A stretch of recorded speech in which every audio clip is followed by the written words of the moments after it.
Welcome to Spring LIB. So in this case, we have this pulley rotated about its center, and it weighs 40 kilograms. It has a radius of 0.2 meters, and we have a force that's applied that's always acting tangential. So whether it's actually a force that's moving along here or maybe a cable that is unwrapping around here, but it's always a tangential force. And we're asked to figure out, what are we asked to figure out? The magnitude of velocity of the tangential, the magnitude v of the tangential velocity on the point of the rim after the disc has spun through 0.2 revolutions, and that is 1.257 radians.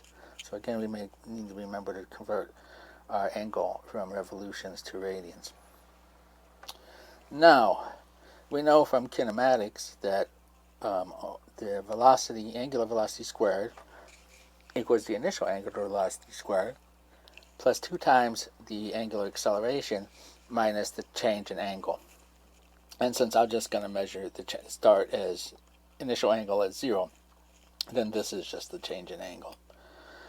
For a uniform disk, J, and I'm going to use J here instead of I, that's from more of an engineering point of view, because in mechanical engineering, I is an area moment and J is a mass moment. And those things get really, really confused later on in higher level classes. And so an area moment has units of length to the fourth. And so when you start talking about beams in engineering, you're going to see I a lot. And then you're going to see J a lot in dynamics class, because to distinguish the two, engineers will use J for the mass moment. So I'm going to use J. And that's 0.800 kilogram meter squared. So the angular acceleration, so just, torque equals J times the angular acceleration, gives us the angular acceleration is the torque divided by J. The torque is just F times R, because the force is always tangential to the disk. And so that ends up giving us 7.5 radians per second squared. We can then use this equation here. Our initial velocity is 0, and so our final angular velocity is the square root of 2 times the angular acceleration times the change in angle, and again in radians. And that winds up being 4.342 radians per second. Now the velocity, just from kinematics, since this is rigid, the velocity at the outer edge is omega times the radius.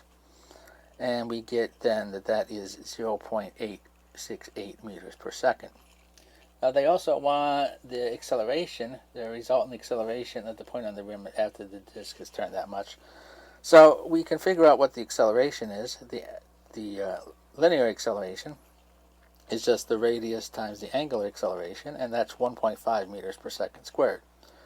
Now we also have a radial acceleration from centrifugal acceleration, and the radial acceleration is towards the center of the disk, and that is r omega squared.